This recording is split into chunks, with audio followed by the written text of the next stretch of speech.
Took a little while for the Utah Jazz to heat up, but they did by the end and dominated the hapless San Antonio Spurs down the stretch for a blowout 118-102 win, sparked by Kris Dunn.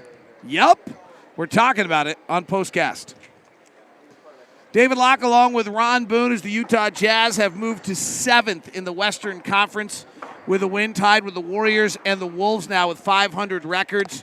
And the Jazz now put the Spurs to their 16th straight loss, their 19th straight road loss.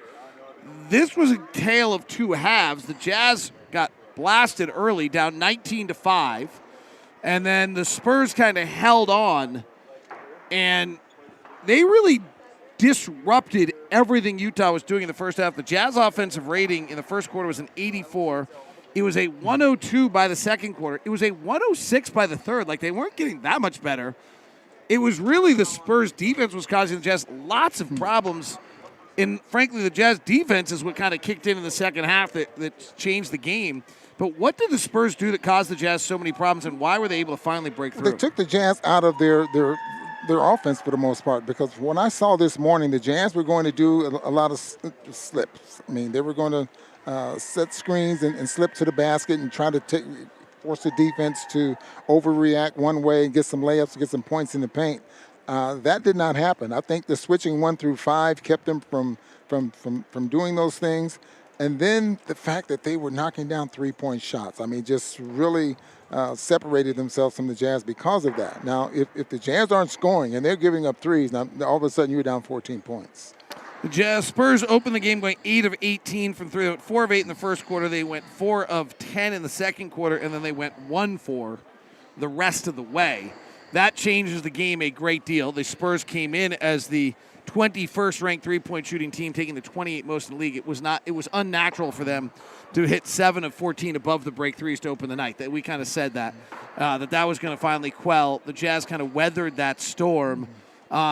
They were sparked by Kris Dunn tonight. Kris Dunn had 15 points, 7 rebounds, and 8 assists tonight. He really, Talen Horton-Tucker, I think, picked up 2 fouls in about the opening 5 minutes.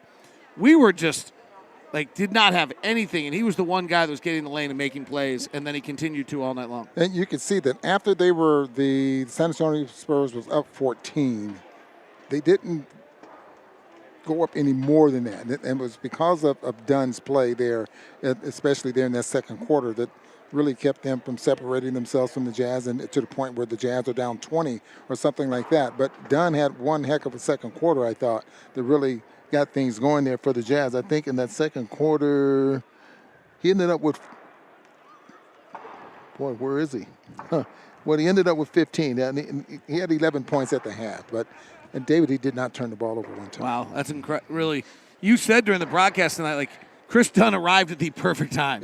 Absolutely, because it's something the Jazz need, and the fact that he's 6'3", and he rebounds, he can get into the paint, and watching him, probably a little bit longer to see if he sets guys up to distribute the basketball to get assists, that type of thing. But right now, you can see he can score in the paint, he can shoot over the top of guys, and he was a welcome addition, I think. He has incredible length. I mean, and you can see that. Both he and Juan Toscano-Anderson are both bona fide defensive players. We really have not had a lot of guys so we're bona fide, on-ball, legit defensive players.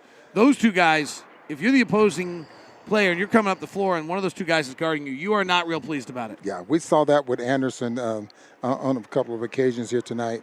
But just think about the teams that defend the Jazz sometimes. Just think, we can go back as far as last year's team when those wing defenders, guys 6'4", 6'5", that would switch all over the floor and gave the Jazz problems. I think that's going to give Will with Anderson and Dunn. It's going to give Will a chance to do some of those things there as well. By the way it works, he's on a 10-day contract, and then you can sign to a second 10-day contract, and then after that you have to decide whether you're going to give him a contract for the rest of the year. The Jazz are in an interesting situation if they really believe in Kris Dunn. That's worth noting. They have salary cap space left. You could actually sign him for something more than the minimum with a second or third year on it if he's willing to do something of that sort. So that would be the one thing, if you really believe long-term that the former 5th pick of the draft is someone you want to have on your roster. There's also a rule in there where you have to have him signed or something in order for him to play during the playoffs there as well. May 1st, or March 1st. March 1st. So that's coming up next week. Jazz have moved to 7th, by the way, in the Western Conference with this win tonight.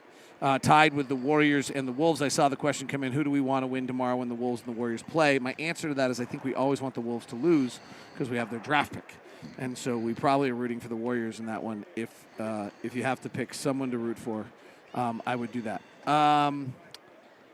So Lauri Markkanen can't make threes in the first through third quarters, evidently, and can in the fourth. He went 3 for 3 tonight. He had another 14-point fourth quarter, I believe.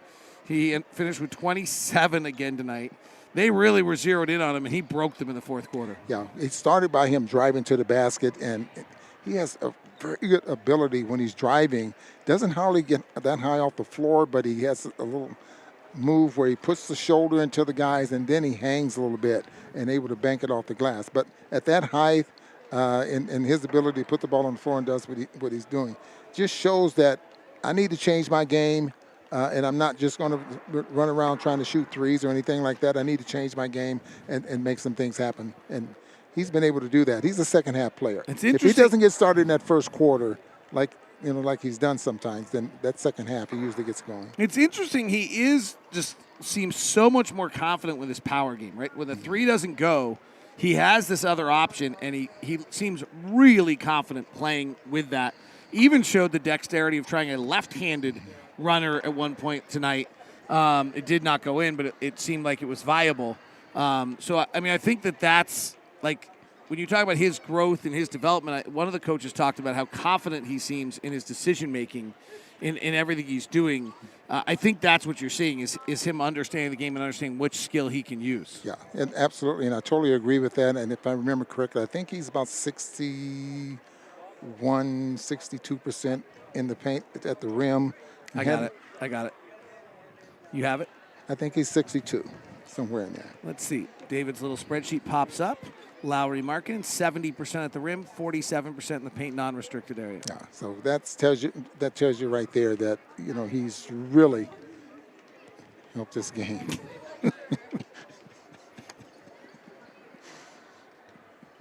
Yes, Mr. Boone? Yes. Just us laughing, giggling over here. Just little children. Things that goes on in the arena. Yes. How important is it that every night Walker Kessler and Ochai Abaji are on the floor to close games? You're looking down the line here. I mean, they started the season off rebuilding, developing players. They got a player that's drafted 22nd, got a player that's drafted 14th. Those are the players you're trying to develop to go along with a player that's drafted 7th in Markkanen, and you're building your team starting with those 3 guys. So the more experience those 2 guys get, the better they are next season. Jazz win it tonight by the final score of 118-102. What are we doing for our stars tonight? I think I'm going with Dunn and Markkanen.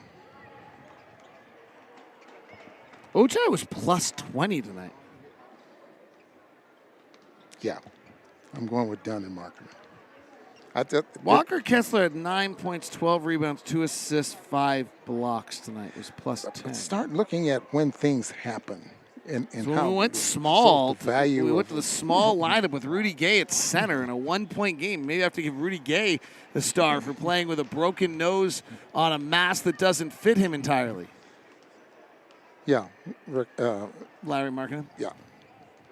I mean, like, we've given Lauri Markkanen like a lot of stars. Like, his helmet is full. Okay, if you want to take the stars off of Markkanen's helmet, then let's go with Abaji. 31 minutes, 4 of 8 from the field, 2 of 5 from 3. We had no threes there, by the way, in the first quarter. We had 3 of 13 threes in the first half, and we went 5, and we hit 7 threes in the second half of this game. Our three-point shooting is not quite what it once was, by the way. It's definitely different. We've given up some three-point shooters. Yes, we have. All right. You guys decide in the chat room of whether you want Lauri Markkanen or whether you want Ochai Abaji for your second star. We are definitely set on Kris Dunn as the first star. That's a pretty neat story that Kris Dunn, having spent the year in the G League, now coming on a 10-day contract and having these big games. Jazz and the Spurs Tuesday, 2 days off between now and then as the Jazz get ready for the Spurs. Thanks so much for tuning in.